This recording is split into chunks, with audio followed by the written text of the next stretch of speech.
पंजाब के सरकारी स्कूलों के प्रधानाचार्यों को ट्रेनिंग के लिए विदेश भेजा गया था, वो वापस लौट आए हैं। तो दिल्ली के मुख्यमंत्री अरविंद केजरीवाल और पंजाब के मुख्यमंत्री भगवंत मान उनसे संवाद कर रहे हैं। सरकार एक बहुत बड़ा संदेश ये दे रही है कि हमारे लिए शिक्षा सबसे अहम, सबसे बड़ी प्रायोरिटी है। हम शिक्षा के अंदर पैसा खर्च करेंगे, हम अपने टीचर्स को, प्रिंसिपल्स को तैयार करेंगे और उसके लिए जितने भी पैसे की जरूरत होगी, पैसे की कमी नहीं होने देंगे। पिछले 1 साल हो गया सरकार बने हुए, 1 साल के अंदर पंजाब के शिक्षा मंत्री अभी तक विदेश नहीं गए, पंजाब के प्रिंसिपल्स विदेश होके आ गए हैं। ये बहुत बड़ी बात है, ये बहुत बड़ा संदेश है। और अभी आप 36 लोग होके आए हैं। दिल्ली में हमारे लगभग 1100 से ज़्यादा प्रिंसिपल्स और टीचर्स विदेश जा चुके हैं और कई हजार जो हैं उनको आईएम्स के अंदर और दूसरे इंस्टीट्यूट्स के अंदर ट्रेनिंग दी जा चुकी है। पंजाब के अंदर भी ये सिलसिला चालू है और मैं समझता हूं कि आने वाले दिनों में भी, मैं हरजोत बैंस साहब से डिस्कस कर रहा था, वो बता रहे थे कि अगले महीने फिर एक और बैच जा रहा है सिंगापुर ट्रेनिंग के लिए। तो अब ये सिलसिला चालू हुआ और मैं उम्मीद करता हूं कि धीरे धीरे करके सभी प्रिंसिपल्स का नंबर आएगा और सभी प्रिंसिपल्स विदेश ट्रेनिंग के लिए जाएंगे। विदेश से ट्रेनिंग लेने के बाद आज जो आप लोगों का यहाँ पे इंटरेक्शन हुआ, दिल्ली वालों का और पंजाब वालों का, ये इंटरेक्शन मैं समझता हूँ एक तरह से एक्सपेरिमेंट किया था, लेकिन जो मुझे फीडबैक मिला है कि बहुत ही शानदार रहा। दिल्ली वाले कुछ साल पहले ट्रेनिंग देके लेके आ चुके थे, वो अपनी ट्रेनिंग को दिल्ली के अंदर इस्तेमाल कर रहे हैं। पंजाब वाले अभी ट्रेनिंग लेके आए हैं और उनको दिल्ली के प्रिंसिपल से, दिल्ली के टीचर्स से सुनने को मिला कि किस तरह से वो यहाँ पे उसको इस्तेमाल कर रहे हैं।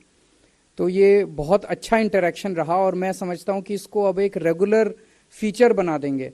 जितने भी पंजाब के टीचर्स या प्रिंसिपल्स विदेश ट्रेनिंग लेके आएंगे, उनको पंजाब जाने के पहले यहाँ पे दिल्ली के ट्रेनिंग लिए हुए टीचर्स और प्रिंसिपल्स के साथ इंटरेक्शन करवाया करेंगे, ताकि एक दूसरे के साथ बातचीत करने का मौका मिले। सरकारी स्कूल सिस्टम के अंदर सबसे बड़ी प्रॉब्लम अभी तक होती थी कि माहौल बहुत ही डिस्करेजिंग होता था।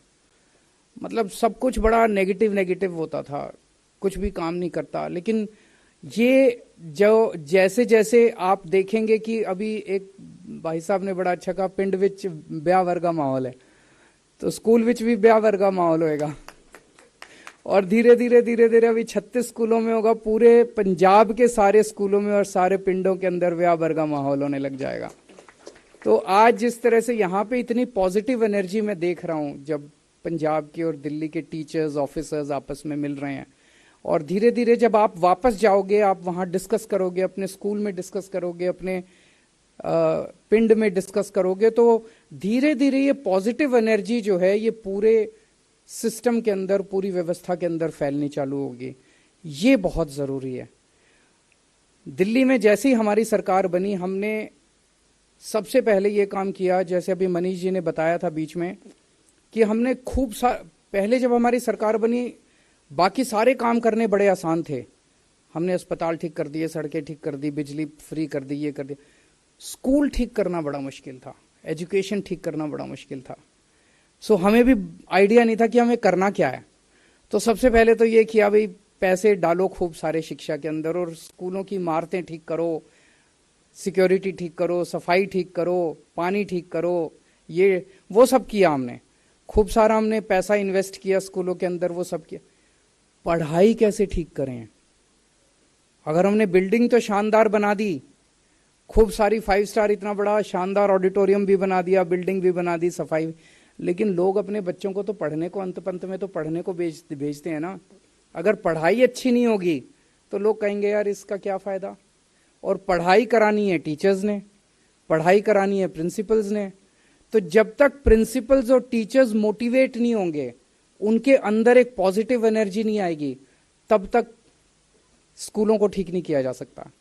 तो हमने शुरू में, जैसे मनीष जी ने कहा कि शुरू में हमने इंफ्रास्ट्रक्चर के ऊपर खूब इंसिस्ट किया, और उसके बाद फिर हमने टीचर्स को और प्रिंसिपल्स को बहुत बड़े स्तर के ऊपर ट्रेनिंग के लिए जगह जगह भेजना चालू किया, देश में, विदेश में, और भी बहुत सारे मेजर्स लिए।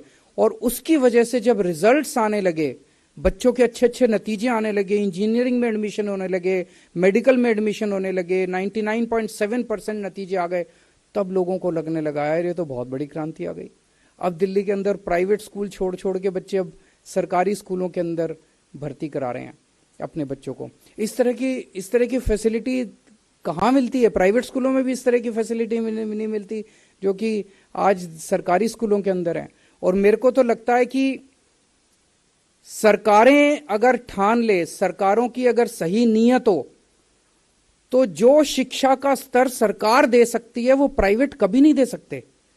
प्राइवेट स्कूलों में दो तरह के स्कूल हैं, एक जो छोटे मोटे प्राइवेट स्कूल होते हैं, उनके यहाँ तो मार्जिन ही इतने कम होते हैं कि वो तो हर चीज में कन्नी काटते हैं, वो तो कोई फैसिलिटी नहीं देते अपने बच्चों को।